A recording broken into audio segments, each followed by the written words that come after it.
Bloomberg Audio Studios. Podcasts, radio, news. You're listening to the Bloomberg Intelligence Podcast. Catch us live weekdays at 10 a.m. Eastern on Apple CarPlay and Android Auto with the Bloomberg Business app. Listen on demand wherever you get your podcasts or watch us live on YouTube. It is Merger Friday here. Netflix agrees to buy Warner Brothers Discovery in a historic combination, joining the world's dominant paid streaming service with one of Hollywood's oldest and most revered studios. To get the bottom of this, get some real analysis with this, we turn to Geetha Ranganathan. She covers all the media companies for Bloomberg Intelligence here. It's interesting, Geetha. You could argue that Paramount, Skydance, and Comcast arguably needed this Warner Brothers Discovery company more than Netflix, yet Netflix comes out on top here. What do you think the strategy for Netflix is? Yeah, thank you so much, Paul. So definitely Netflix here kind of really looking at the future. I mean, we are, I think, at, this cusp of the media landscape kind of completely changing with the advent of Gen AI. And I think the barriers to entry for anybody is going to come down substantially because the costs to produce content are going to come down substantially. And I think Netflix kind of sees the writing on the wall and says that they really need to play the long game here and deepen their library with a lot of the beloved and, global franchises that Warner Brothers Discovery has to offer. So I'm just absolutely not seen as existential for Netflix at all, but I think they see it as existential from a long-range perspective. But of course, the big losers here definitely Paramount and Comcast, at least in the short run. And talking about Paramount and Comcast here, how are we thinking about the added pressures that they may be potentially facing if we think about the fact that they are lower or subscale, I should say, in terms of their streaming in comparison to Netflix? Yeah, this is pretty much game over. We already knew that Netflix had won the streaming wars. Now, without a shred of doubt, they are going to cement their dominance. I mean, you just look at the numbers, 450 million global streamers. Yes, Paramount Plus was already a subscale streamer with only about 70 million subscribers. Peacock is even in worse shape with, only close to about 40 to 45 million. So this really kind of puts, tremendous pressure on them, and they really have to come up with some kind of strategy to fortify their businesses. Maybe they have to look at a potential combination. I don't know what it's going to look like. Geetha, we spoke earlier this morning to Jen Rhee. She covers all the antitrust stuff for Bloomberg Intelligence, and she suggested that this will face a very difficult regulatory review. What if that is in fact the case? What do you think Netflix would be willing to do to maybe get this deal done? Would they think about selling some assets here? They definitely could. So far, Paul, they're saying all the right things. They're saying everything that should assuage any regulatory fears. That said, I mean, you are combining the number one streaming service in the world with the number three streaming service. So obviously, a lot of red flags there potentially. They are, however, saying that this is going to be good for consumers. This, is going to provide more consumer choice. It's actually going to lower costs for consumers because they're going to be able to sell a bundle of HBO Max with Netflix, potentially lowering costs by, 30-40%.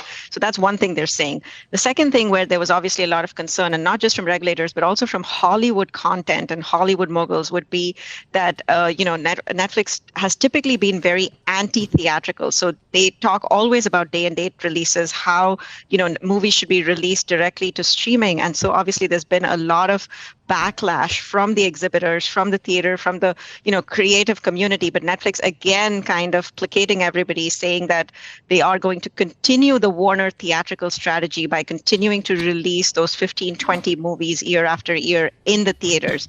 And the last thing that, everybody has been worried about is we have to remember that Warner is actually a huge content supplier. So they supply all of these big shows. When you think of Ted Lasso on Apple TV, that's a Warner show. Yeah. So, again, are they going to pull? The big question is Netflix going to pull back on all that content?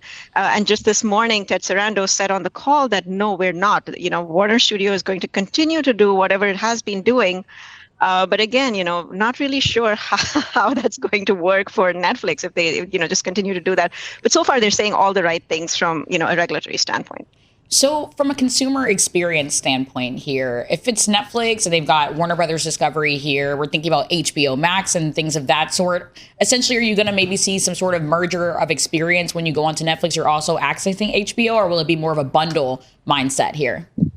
Yeah, so that is what has been really difficult to parse out, Norah. So they were asked this question again repeatedly in this morning's call. Is HBO Max kind of going to be like one of the tiles that you would see on a Disney Plus, right? You go and you see Pixar and Marvel, and is HBO going to be something similar to that? Or are they just going to continue to run the two services completely independently? If you kind of run the math, it just doesn't make sense for them to have two separate streaming platforms, because you have all of the overhead expenses and the corporates and all of that to accompany that. So that doesn't really make sense. So I think at some point they basically fold in HBO Max, all of that content onto Netflix, although they haven't necessarily clarified that. But I think that basically helps them from a cost perspective, helps them from a content perspective, and then really helps them with engagement, which is really what they're looking for. Deepen engagement on the Netflix platform. How do you do that? By increasing the amount of content. So I think eventually that is the game plan. But again, no specifics from the Netflix management team just yet. Stay with us. More from Bloomberg Intelligence coming up after this. You're listening to the Bloomberg Intelligence Podcast. Catch us live weekdays at 10 a.m. Eastern on Apple CarPlay and Android Auto with the Bloomberg Business app. Listen on demand wherever you get your podcasts, or watch us live on YouTube. Big deal of the day, Netflix acquiring Warner Brothers Discovery. What's the regulatory framework? Are the regulators going to take a look at this deal? This is a monster deal in terms of dollars, $80 billion of enterprise value. Let's check in with Jennifer Reed, Bloomberg Intelligence, Senior Litigation Analyst. So, Jen, this is a big deal. How are the regulators going to view this? Yeah, it really is, Paul. And I think, and we've seen a lot of opposition to it coming out already, I think it's going to get really significant scrutiny, not just in the United States by the Department of Justice, but likely also in Europe and by the UK and possibly some other jurisdictions as well. But, they're going to look at these overlaps, which in this case are both horizontal, that's in streaming. They both both companies provide streaming services, but they're also vertical. You have a big streaming service buying a big movie and TV producer and a big content, a library of content. And that creates vertical issues. And when a company is really strong in both levels of a supply chain, when they vertically integrate this way, that can raise concerns too. So the Department of Justice is going to have to dig into both of those issues. And last, Paul, I'll say this because we haven't seen very much about it, but there's also what we call a monopsony concern here. Monopsony is when there are a merger results in too few buyers of a service or product. So in this case, you've got two huge creators of scripted content that are coming together, and that could have a negative impact on the artists, the production people, the writers that go into making all the TV and movie content that the companies make. Jennifer, walk us through what exactly happens to the deal if the DOJ or regulators more broadly decide to push back on this. Sure. So there are a couple different things that can happen. I'll start by saying this in-depth investigation usually starts by issuing what are called second requests for information. Those are like really big subpoenas where they're going to get a lot of business documents, a lot of data and information from the companies. Now, once the DOJ has looked at all that material, they have to decide either they clear it outright, they clear it with a negotiated settlement with the companies, or they sue to try to block it in trial. A negotiated settlement could mean agreeing to divest a product such as HBO Max or agreeing to behavioral remedies such as making promises about the way the post-merger firm will behave in the marketplace. But if something like that can't be agreed upon, then the only thing the DOJ has left to do is go to trial and seek a permanent injunction from a judge that blocks the companies from closing the deal. They did that when AT&T tried to buy Time Warner many years ago. But I'll contrast that to when Comcast bought NBCU. They also had some concerns there, but they entered a settlement agreement with respect to that deal. Jen, politics. I think politics is going to come into this deal, maybe more so than some others here. Generally, I guess on the one hand, we have an administration that presumably is more open to consolidation across industries, taking a lighter touch. But then there's also a president who makes it personal oftentimes. Do we have any idea how that might shake out? Paul, you're exactly right. And it makes it so hard nowadays to actually really do a true antitrust analysis of a deal, because we have seen the Department of Justice and the Federal Trade Commission, I could say, aligning with the Trump administration in antitrust outcomes for deals and pushing the policy priorities of the administration and listening to what the president has to say. So where the president and the administration is against a deal, there's a higher risk, I would say, of that deal having to defend itself in court and the Department of Justice seeking a block. But on the other hand, Paul, we don't really know what's going on behind the scenes. We've seen some of these companies to mergers hire some Trump-aligned lobbyists, powerful people in Washington that have helped them to push through the deal. That was the allegation with respect to the settlement the DOJ entered when Hewlett Packard bought Juniper. We don't know what other kinds of concessions or agreements are being made. This is all sort of the backroom channels. And without knowing that, it's hard to understand where the administration may come out months from now in the end on the deal. But at least for right now, we know that the administration doesn't look happy about this buyer. They would have preferred Paramount. Stay with us. More from Bloomberg Intelligence coming up after this. You're listening to the Bloomberg Intelligence Podcast. Catch us live weekdays at 10 a.m. Eastern on Apple CarPlay and Android Auto with the Bloomberg Business app. Listen on demand wherever you get your podcasts or watch us live on YouTube.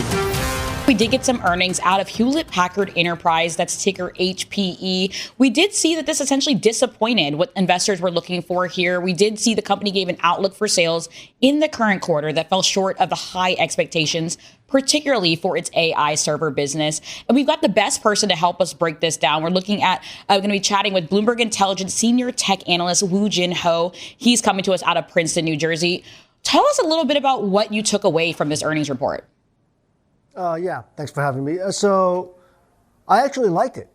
I know there was a high focus on the revenue numbers for the upcoming quarter, but EPS, they actually raised the EPS guidance from 220 on the low end to 225 and 240 on the high end to 245. So essentially the strategy that Antonio laid out with the Juniper acquisition is working out as planned. It is cushioning some of these higher commodity costs and the higher AI mix. So, despite the disappointing 1Q sales outlook, the overall year should be fine. So the company's talking about, substantial interest in its AI servers, and they call out governments. And that's kind of new for me, at least. I guess I'm kind of used to talking about the hyperscalers, whether it's Microsoft or Amazon. Talk just about maybe other categories of people that may be making some AI investments in servers. Yeah, hey Paul. So let's think about the sovereigns. Let's think about the Saudis, the U.S., the U.S. federal government. They are going to start ramping up their own AI initiatives as well, right? The Department of Energy, Department of Defense, they're customers of HPE's supercompute, and they're going to convert from supercomputing to AI servers as some of these configurations start rolling out.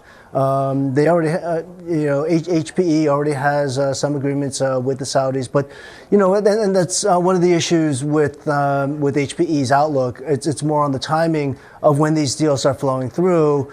It's being pushed out more towards the second half of the year versus the first half. But they are going to play a much more meaningful role in the future, not only for HPE, for Dell and Supermicro as well. So how are they doing in terms of comparison to competitors in this market? Well, I mean, HPE has made the strategic intent on not going after these lower margin AI server deals. If we look at some of the competitors, the way I have Dell modeled out, they're going to do roughly about $40 billion in AI server revenue. Supermicro around the similar level. HPE for next year is probably going to do roughly about $5 billion in AI server revenues in fiscal 26. Now, look, that $5 billion is nothing to sneeze at, but relatively speaking, it's going to be much smaller in scope and scale. Why are they smaller? Why are they lagging? And is there a plan for them to kind of narrow that gap? Yeah, I found that to be disappointing in terms of lagging. I do think they had the assets to do so. But at the end of the day, the management team at HPE is very focused on shareholder and shareholder value. These AI server deals are very low in margin and highly competitive. So they're not chasing after these lower margin deals. And one of the strategic reasons on why they're going after, HPE is going after these sovereign deals is because they think it's going to be higher in margin. And hopefully that does pan out for them, which is one of the reasons why that, we're talking about 1/5 the size of the deal flow for them. So outside of HPE, what else are you really keeping an eye on right now in this tech space? The AI play is going to be pretty important. But I will tell you, the DRAM story is actually going to start materializing as a potential headwind for all of the hardware space. One thing that we didn't discuss on HPE is the 300% rise in DRAM prices is going to affect their server sales. They think they're going to pass that through to customers. I'm a little bit skeptical, but I think the rise in commodity costs and DRAM is going to be the new tariff story in 2026. That's going to affect a lot of these hardware vendors. Why are DRAMs up so much? AI. These hyperscale cloud guys are sucking up so much of this memory, and the DRAM vendors aren't raising the capacity. So when demand is tilting over one way, and some of the standard DRAMs, they're not producing as many DRAMs, and the capacity is not growing. There's nowhere else to go for the price to go higher. I mean, when we think about AI, and we're talking about HPE right now in particular, are expectations just too high? Are people putting so much pressure on these companies, and we're seeing these estimates, and we're not really seeing them delivering? Or what's your read on that? Well, so let's talk about HPE in particular, right? The way I wrote my earnings outlook commentary was it depends on the lens that you look at, right? From a sales lens, the AI sales did disappoint, right? But if we think about it from an earnings and a cash flow lens, the networking business actually did as well as it should have.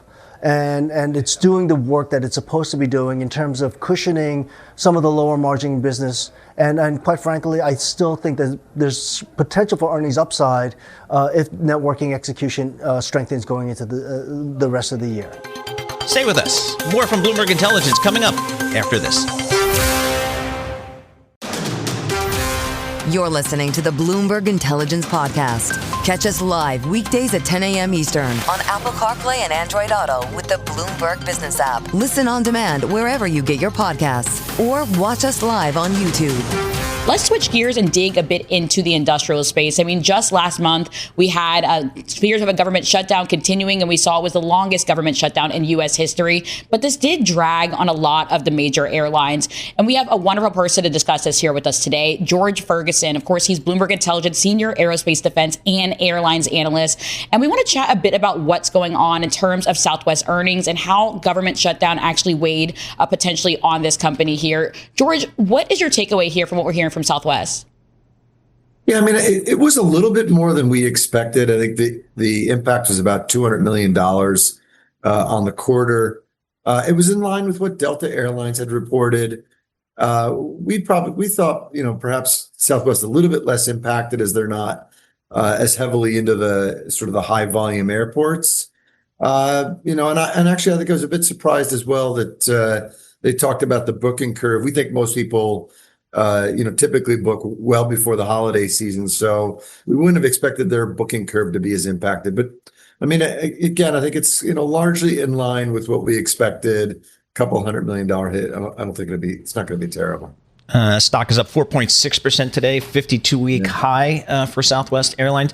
So, George, what's the, I know you either have published or working on your 2026 outlook here. What's kind of the call for the airlines in the next 6 to 12 months? Yes, I mean, as we look at 2026, we get like visibility about 6 months worth of schedule, and we've already started to look at schedules for the new year. So in the first half of the year, the domestic business appears to be growing. The domestic capacity for U.S. airlines is growing, around GDP-ish, 2 2.5%. And we see less of that growth in the low-cost airline space. Now, Southwest is in the middle of migrating between, I don't know if I'd call them low cost, I call them budget. They're in the middle of migrating from budget to an airline that's going to offer premium seating and some premium services in the new year. So, look, it looks like there is not a restructuring, but an adjustment underway. Again, in that budget low cost world, there's going to be less growth than you're seeing in the full service, the trend we've seen here in 2025. So we're thinking that premium seating, full service seating could be a bit excess and could see continued push on the on fares. We're thinking budget ought to get a bit better. We were projecting kind of a 3% increase in Southwest yields originally before the government shutdown. Now we're kind of thinking 2.5%. I mean, that's really not bad for 4Q. So again, we think that sort of carries into the new year. Another big issue in the new year is going to be a lot of the U.S. airlines got a bit of a kicker, got a tailwind from lower fuel prices. We don't see fuel prices going much lower from here. So that tailwind sort of peels away in the new year. And that's something they're going to have to manage as well, even as they try to get sort of yields sorted out. We don't see yields improving dramatically right now, but we see yields probably firming a bit and maybe not falling as falling. George, you have a broad view between aerospace, defense, airlines, and as we're kind of wrapping up earnings season, if you want to call it that. Did you hear about tariffs at all during this earnings season? Are you expecting to hear about this in 2026? The truth is, tariffs really. There was a little bit of commentary around tariffs. We heard, I think, most of it from the engine makers. A couple $100 million, $500 million here and there, which really doesn't matter a lot on their business.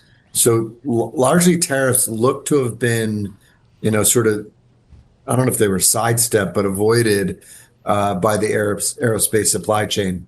One of the things about the aerospace supply chain is that it definitely bridges the U.S. and Europe, and it's definitely sort of a NAFTA. NAFTA is the old word, whatever that North American free trade zone is. There's a lot of componentry that moves around those two regions.